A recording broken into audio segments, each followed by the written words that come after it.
Radio Prairie, le podcast qui vous parle d'herbe. Et bienvenue dans Radio Prairie, toujours la seule radio qui vous parle herbe, prairie et pâturage. Pour cette deuxième saison, nous appellerons chaque semaine des grands témoins du pâturage, ingénieurs, experts, éleveurs de Franche-Comté et d'ailleurs. Vous avez de l'herbe ? Vous avez des clôtures ? Dans les oreillettes ou dans la voiture, suivez notre podcast et pourvu que ça pâture. Cette semaine, on poursuit l'interview de Frédéric Launay de l'INRAE du Pin à propos cette fois de l'impact du gabarit des vaches sur le tassement du terrain, puis sur la gestion flexible du pâturage.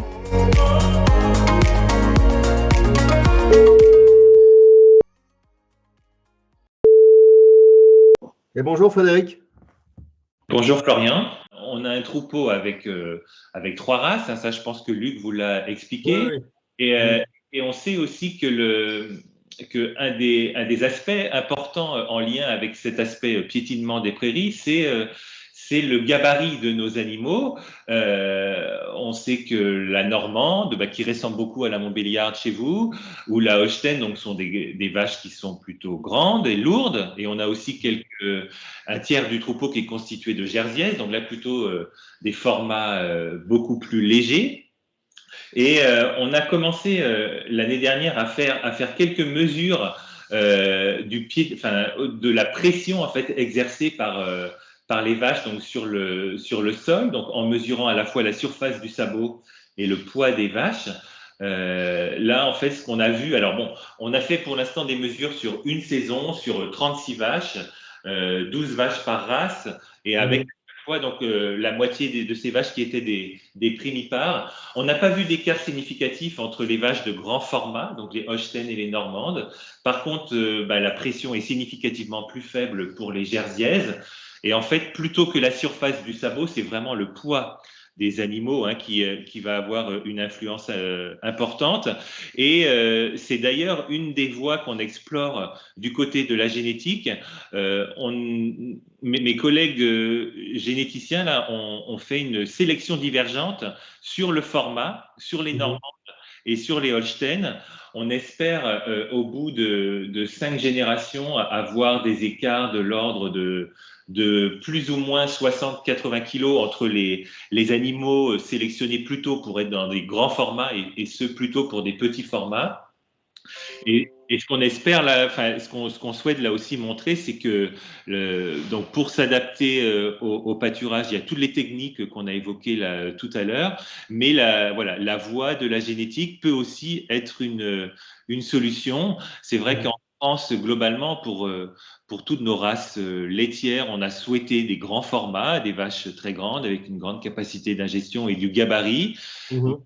Mais on sait aussi que d'autres éleveurs de d'autres pays ont choisi une voie différente avec des animaux de plus petits formats et qui sont souvent mieux adaptés au pâturage, en particulier en conditions limites, comme on peut avoir comme ça en démarrant nos saisons de pâturage très tôt ou en les poursuivant très tard dans l'automne. Ok. Il y a effectivement tout cet aspect-là à travailler avec chez nous un berceau de la race montbéliarde, mais et un cahier des charges pour les AOP qui nous concernent réduit sur deux races, mais tous les éleveurs de Franche-Comté ne sont pas en AOP et effectivement ça peut être intéressant aussi de regarder ces formats. Dernière question, parce que c'était quelque chose qui a interpellé une autre question. En tout cas, c'était quelque chose qui a interpellé aussi les éleveurs le 17 mars. C'était évidemment le meilleur moyen de gérer de l'herbe, c'est de mesurer de l'herbe. Alors, on peut faire à l'œil, on peut faire à la botte, etc. Et on a rappelé le 17 mars l'importance de faire le tour régulièrement de ces parcelles, même si on n'est pas équipé d'herbomètre. Comment vous mesurez cette herbe et surtout à quel rythme vous le faites et combien de temps ça vous prend finalement? On l'a dit, donc pour gérer l'herbe, il faut être flexible et pour être flexible, il faut se rendre compte de la croissance. Donc nous allons mesurer les parcelles du circuit de pâturage, mesurer les hauteurs du parcellaire pâturé par les vaches laitières, donc toutes les semaines, tous les vendredis.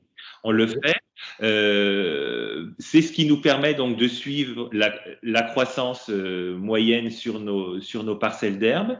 Donc, je vous ai dit, on a 90 hectares à suivre. Alors, on ne mesure pas la totalité des 90 hectares, mais dans chacun des blocs, donc dans chacun des 9 blocs, on a fait une zone témoin de la parcelle qui fait 2000 mètres carrés, et c'est elle qu'on mesure donc tous les vendredis.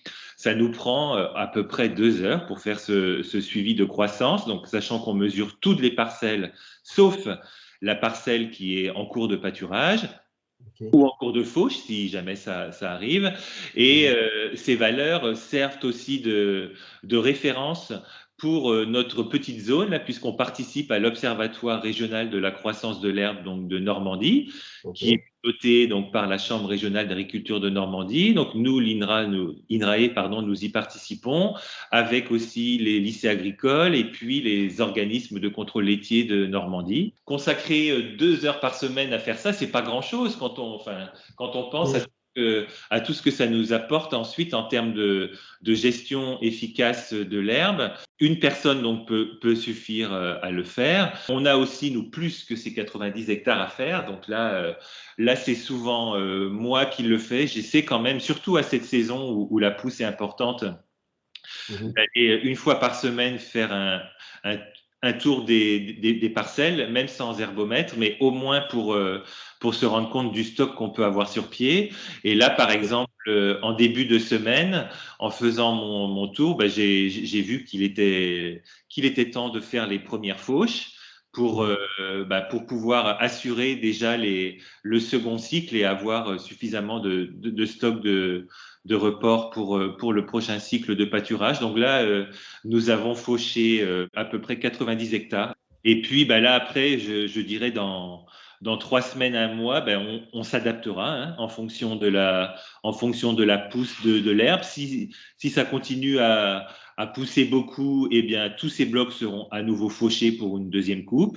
À l'inverse, si l'herbe se calme un peu, on offrira aux vaches 1 ou 2 blocs supplémentaires pour assurer un pâturage en plat unique le plus longtemps possible. Flexibilité toujours, c'est parfait, très intéressant, témoignage très intéressant. Moi, ça me fait écho à plein de choses qu'on peut dire, qu'on peut discuter avec les éleveurs, entre éleveurs, etc.